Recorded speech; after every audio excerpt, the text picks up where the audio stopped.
Modern history की class चल रही है। 1857 का विद्रोह का दमन।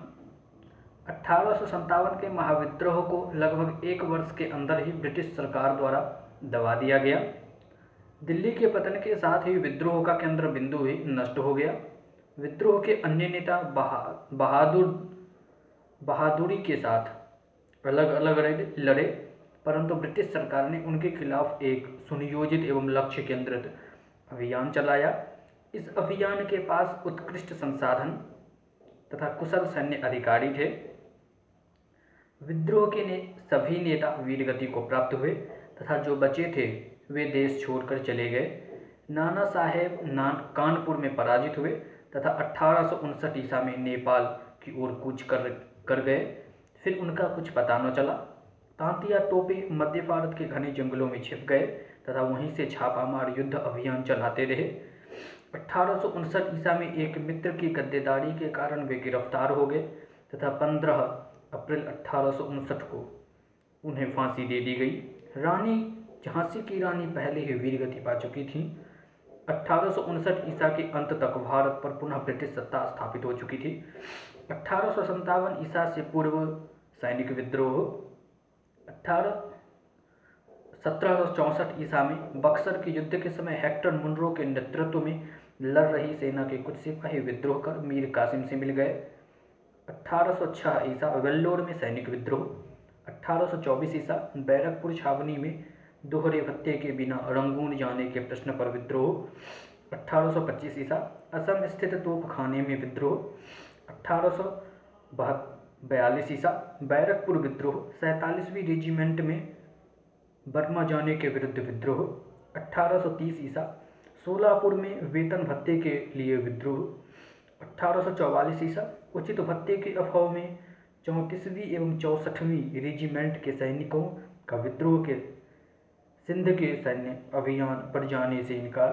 1849 ईसा पंजाब स्थित गोविंदगढ़ की एक रेजिमेंट का विद्रोह की असफलता के कारण। 1857 ईसा के विद्रोह के कारण भारत में ब्रिटिश साम्राज्य के अस्तित्व के लिए गंभीर संकट पैदा हो गया। विद्रोह के वर्षों में भारत पर उनका नियंत्रण लगभग शून्य जैसा हो गया था, लेकिन विभिन्न कारणों से इस स्थिति को स्थायी नहीं रहने दिया। 1857 ईसा के विद्रोह के समय भारत के वाइसराय लॉर्ड कैनिंग तथा ब्रिटेन के प्रधानमंत्री विस्कॉट पामर्स्टन थे। विद्रोह की असफलता के प्रमुख कारण थे समन्वय एवं नेतृत्व का अभाव। विद्रोह के विभिन्न केंद्रों में परस्पर समन्वय का अभाव था। विद्रोह के दौरान किसी केंद्रीय संगठन का निर्माण नहीं किया गया। किसी स्थान पर विजय पा लेने के बाद उनके पास आगे के लिए कोई निश्चित योजना नहीं थी। यद्यपि बहादुर शाह द्वितीय को प्रतीक के रूप में नेतृत्व सौंपा गया था, लेकिन उनकी आयु इतनी अधिक थी कि वह विद्रोह की दिशा नहीं दे सके। विभिन्न नेताओं के इस संघर्ष में अपने अपने हित थे।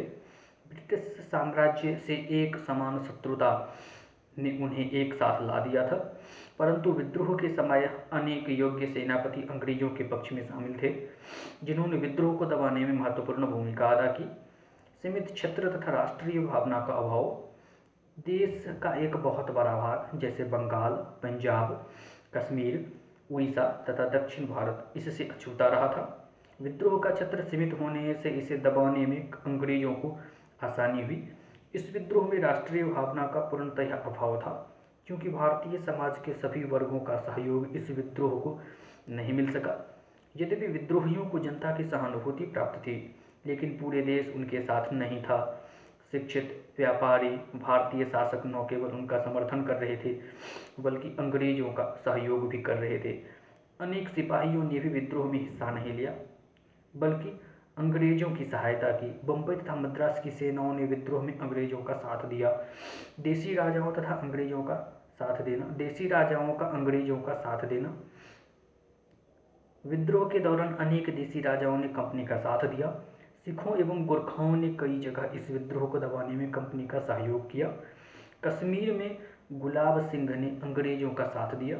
सिंधिया का एक मंत्री दिनकर राव, हैदराबाद के वजीर सर सालार जंग, भोपाल की बेगम तथा नेपाल के मंत्री जंग बहादुर ने विद्रोह को दबाने में अंग्रेजों की सहायता की। इसके अतिरिक्त पटियाला, जींद, ग्वालियर एवं हैदराबाद के राजाओं ने भी विद्रोह को दबाने में अंग्रेजों की सहायता की। इसी संदर्भ में कैनिंग ने टिप्पणी की थी कि इन शासकों एवं सरदारों ने तरंग रोधकों का कार्य किया, अन्यथा इसने हमें एक झोंके में ही बहा दिया होता। विद्रोह के समय कैनिंग ने कहा था कि यदि सिंधिया भी विद्रोह में सम्मिलित हो जाए तो हमें कल ही भारत छोड़ना पड़ेगा। सीमित संसाधन। अंग्रेजों की तुलना में विद्रोहियों के संसाधन सीमित थे। भारतीय सैनिक अभी भी पारंपरिक तरीके से युद्ध कर रहे थे। अंग्रेजी अस्त्र शस्त्र के सामने भारतीय अस्त्र शस्त्र ठहर न सके। नाना साहेब ने तो एक बार यहाँ तक कहा था, यह नीली टोपी वाली राइफल तो गोली चलने से पहले ही मार देती है। इसके अलावा अंग्रेजों ने आधुनिक संचार एवं आवागमन के साधनों का भी बेहतर उपयोग किया। एक विद्रोही सैनिक ने मरते हुए कहा था, इस तार ने हमारा गला घोंट दिया। विद्रोह के परिणाम। यद्यपि 1857 ईसा का विद्रोह असफल रहा, लेकिन अपनी विफलता में भी इसने एक महान उद्देश्य की पूर्ति की। वास्तव में यह उस आंदोलन का प्रेरणा स्रोत बन गया जिसने वह कर दिखाया जो विद्रोह नहीं कर सका। 1857 ईसा की विद्रोह के पश्चात ब्रिटिश नीतियों एवं व्यवस्था में व्यापक परिवर्तन लाए गए। कंपनी की सत्ता का अंत। विद्रोह असफल होने के पश्चात ब्रिटिश क्राउन ने कंपनी से भारत पर शासन करने के सभी अधिकार वापस ले लिए। 1 नवंबर 1858 को इलाहाबाद में आयोजित दरबार में लॉर्ड कैनिंग ने महारानी की उद्घोषणा को पढ़ा। भारत में शासन के लिए 1858 का अधिनियम पारित किया गया। गवर्नर जनरल को वाइसराय क्राउन का प्रतिनिधि बना दिया गया। इस अधिनियम के अनुसार अब भारत का शासन ब्रिटिश साम्राज्य की ओर से भारत के राज्य सचिव को चलाना था, जिसकी सहायता के लिए 15 सदस्यों की भारत परिषद या इंडियन काउंसिल का गठन किया गया। अब भारत के शासन से संबंधित सभी गतिविधियों पर भारत सचिव की स्वीकृति अनिवार्य कर दी गई। भारत परिषद की प्रकृति केवल सलाहकारी थी। इस अधिनियम से पिट्स इंडिया एक्ट द्वारा की गई व्यवस्था को समाप्त कर दिया गया तथा पूर्व से चले आ रहे कोर्ट ऑफ डायरेक्टर्स तथा बोर्ड ऑफ कंट्रोल की शक्तियाँ भारत सचिव को दे दी गई। प्रशासनिक परिवर्तन। विद्रोह के पश्चात अंग्रेजों ने प्रशासनिक परिवर्तन भी किए। भारत में एक व्यवस्थित शासन प्रणाली की स्थापना के लिए भारत सरकार अधिनियम 1858 पारित किया गया। विद्रोह का अंग्रेजों ने एक कारण यह माना था कि कंपनी के पास भारतीयों की इच्छा जानने का कोई तरीका नहीं था। इसी को दूर करने के लिए 1861 ईसा के भारत परिषद अधिनियम के अंतर्गत 3 भारतीयों को विधान परिषद में नियुक्त किया गया। 1861 ईसा का इंडियन हाई कोर्ट अधिनियम तथा 1861 ईसा का भारतीय लोक सेवा अधिनियम पारित किया गया। सैन्य परिवर्तन। इस विद्रोह के पश्चात सैन्य व्यवस्था में भी सुधार किया गया तथा सेना के पुनर्गठन के लिए पील कमीशन का गठन किया गया। यूरोपीय सेना जो अब तक मात्र 40,000 थी को उसे बढ़ाकर 65,000 कर दिया गया तथा भारतीय सेना को 2.38 लाख से घटाकर 1.40 लाख कर दिया गया। बंगाल में यूरोपीय सैनिकों का अनुपात 1:2 तथा बम्बई मद्रास में यह अनुपात 2.2:5 कर दिया गया। सेना तथा तोपखाने में ऊंचे पद केवल यूरोपियनों के लिए आरक्षित कर दिए गए। भारतीयों के ऊपर निर्भरता को कम किया गया तथा भारतीय सेना को क्षत्रियता के आधार पर बांटा गया, जिससे एक क्षेत्र की सेना को अन्य क्षेत्र के विरुद्ध प्रयोग में लाया जा सके। भारतीयों को अधिकारी वर्ग से बाहर रखने का प्रयास किया गया। वर्ष 1914 तक कोई भी भारतीय सूबेदार पद से ऊपर नहीं पहुंचा। इसके साथ ही भारतीय सैनिकों को लड़ाकू एवं गैर लड़ाकू वर्ग में विभाजित किया गया। सिख, गोरखा, पठान को लड़ाकू वर्ग तथा जिन क्षेत्रों में विद्रोह हुआ जैसे अवध, बिहार एवं मध्य भारत के लोग गैर लड़ाकू वर्ग में रखे गए। रियासतों के प्रति नीति में परिवर्तन। 1857 ईसा के विद्रोह के पश्चात देशी रियासत की अधीनस्थ स्थिति एवं ब्रिटिश परम सत्ता की अवधारणा को औपचारिक रूप से स्थगित किया गया। अक्टूबर 1858 में महारानी विक्टोरिया द्वारा जारी किए गए घोषणा पत्र में यह कहा गया कि ब्रिटिश सरकार भारतीय रियासतों को साम्राज्य में नहीं मिलाएगी और पहले से चले आ रहे समझौतों का सम्मान करेगी। अपने राज्य क्षेत्र के विस्तार की अनिच्छा की अभिव्यक्ति के साथ साथ उन्हें अपने राज्य क्षेत्र अथवा अधिकारों का अतिक्रमण सहन न करने तथा दूसरों पर अतिक्रमण न करने की बात कही और साथ ही धार्मिक शोषण समाप्त करने एवं सेवाओं में बिना भेदभाव के नियुक्ति की बात की। गोद लेने की प्रथा को भी स्वीकृति दी गई। इस प्रकार उन्होंने स्थानीय लोगों को उनके गौरव एवं अधिकारों को पुनः वापस करने का आश्वासन दिया। जमींदारों के प्रति नीति में परिवर्तन। जमींदारों को बनाए रखने की नीति अपनाई गई एवं उन्हें पुनः स्थापित किया गया। उन्हें आश्वासन करने के लिए स्वयं कैनिंग ने 1858 ईसा में अवध जाकर विद्रोह में हिस्सा नहीं लेने वालों को सनद प्रदान की तथा इनाम बांटे, लेकिन जमींदारों के न्याय एवं व्यवस्था बनाए रखने से संबंधित अधिकार छीन लिए गए। 1857 ईसा के विद्रोह ने भारतीयों में भविष्योन्मुखी दृष्टिकोण विकसित किया। आगे उन्होंने कभी सामंतवादी व्यवस्था को पुनः स्थापित करने का प्रयत्न नहीं किया। विद्रोह के परिणाम स्वरूप सामंतवादी ढांचा चरमरा गया। आम भारतीयों में सामंतवादियों की छवि गद्दारों की हो गई, क्योंकि इस वर्ग ने विद्रोह को दबाने में अंग्रेजों का साथ दिया था। इसके अलावा इस क्रांति ने आगे आने वाले प्रत्येक आंदोलन के लिए प्रेरणा प्रदान की। 1857 के विद्रोह का महत्व। 1857 विद्रोह भले ही असफल हो गया हो, किंतु इसके परिणाम दूरगामी हुए। इस विद्रोह के नेताओं को भारतीयों ने राष्ट्रीय नायकों का दर्जा दिया तथा देश के लिए मर मिटने की प्रेरणा प्राप्त की। देश राजनैतिक रूप से एक हुआ तथा भारतीयों में अंग्रेजों के प्रति घृणा की भावना बढ़ती गई। इस विद्रोह से जिस अभियान की शुरुआत हुई, उसकी अंतिम परिणति वर्ष 1947 में स्वतंत्रता के साथ पूरी हुई। विद्रोह से संबंधित प्रमुख पुस्तकें: first war of Indian independence, लेखक V D. Savarkar. The peasant and the Raj, इसके लेखक एरिक स्टोक्स थे। द ग्रेट रिबेलियन, इसके लेखक अशोक मेहता थे। सिपाही mutiny and the revolt of 1857, इसके लेखक आर.सी. मजूमदार थे। हिस्ट्री ऑफ इंडियन म्यूटिनी, इसके लेखक टी.आर. होम्स थे। Civil rebellion in the Indian mutiny, इसके लेखक एस.बी. चौधरी थे। सिपाही म्यूटिनी 1857, इसके लेखक एस.पी. चट्टोपाध्याय थे। हिस्ट्री ऑफ इंडियन म्यूटिनी, इसके लेखक मार्लेसन थे। The first war Indian independence 1857 to 59, Marx and Engels थे। An essay on the cause of the Indian revolt, इसके लेखक सैयद अहमद खान थे। 1857 एस.एन. लेखक सेन इसके लेखक थे। भारतीय राष्ट्रीय आंदोलन प्रथम चरण 1885 से 1915 ईसा। भारत की स्वतंत्रता हेतु लक्षित भारतीय राष्ट्रीय आंदोलन आधुनिक विश्व के सबसे बड़े व सफल आंदोलनों में से एक है। यह आंदोलन ब्रिटिश औपनिवेशिक शासन की शोषणकारी नीतियों के विरुद्ध भारतीय जनमानस की प्रतिक्रियात्मक अभिव्यक्ति था। इस आंदोलन में देश के करोड़ों लोगों ने अपनी विभिन्न विचारधाराओं के साथ भाग लिया तथा इसको आगे बढ़ाने में योगदान दिया। आरंभ में सीमित परिमाण में प्रारंभ यह आंदोलन धीरे धीरे राष्ट्र मुक्ति हेतु एक विराट जन आंदोलन बन गया। यह इस आंदोलन की ही शक्ति थी कि विश्व की सबसे अजेय माने जाने वाली औपनिवेशिक शक्ति को घुटने टेकने हेतु बाध्य कर दिया। भारतीय राष्ट्रीय आंदोलन की शुरुआत कोई आकस्मिक घटना नहीं थी। यह वर्षों से विकसित हो रहे राष्ट्रवादी विचारों की परिणति थी। इन राष्ट्रवादी विचारों के परिणाम स्वरूप ही भारतीय भूभाग एक राष्ट्र के रूप में संगठित हुए, जिससे भारतीयों में राष्ट्रीयता की भावना का संचार हुआ। भारत में राष्ट्रवाद का उदय। अंग्रेजी शासनकाल के अंतर्गत विभिन्न कारणों से भारतीय जनता में राष्ट्रीयता की भावना का उदय हुआ। ब्रिटिश शासन एवं विश्व को प्रभावित करने वाली नवीन प्रवृत्तियों तथा भारतीय समाज में उत्पन्न एवं विकसित विभिन्न कारकों के क्रिया प्रतिक्रिया के फलस्वरूप भारतीय राष्ट्रवाद का जन्म हुआ। राष्ट्रवाद के उद्भव के प्रमुख कारण: हितों में विरोधाभास।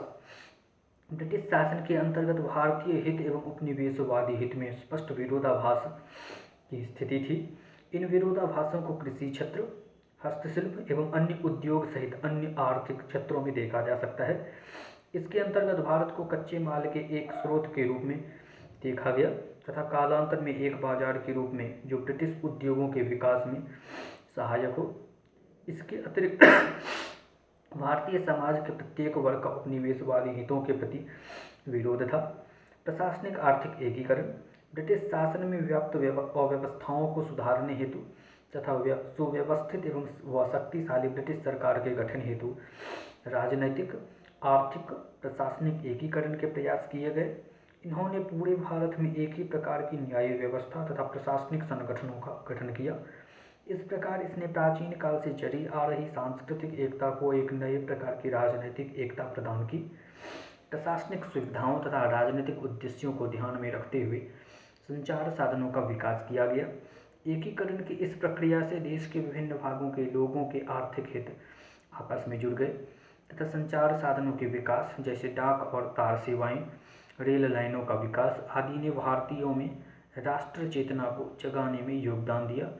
वैसे सरकार द्वारा इन साधनों का विकास प्रशासनिक सुविधा और व्यापारिक लाभ के उद्देश्य से किया गया था, लेकिन इन सुविधाओं से लोगों के आपसी मेल जोल में वृद्धि हुई और वे देश में हो रही सभी घटनाओं पर ध्यान देने लगे, जिसके बाद वे सरकार के विरुद्ध संगठित हो गए। प्रेस एवं समाचार पत्र, मुद्रण प्रेस के आविष्कार के कारण विचारों का आदान प्रदान, उनका संप्रेषण और ज्ञानार्जन कम व्ययकारी तथा अधिक सार्वभौम हो गया।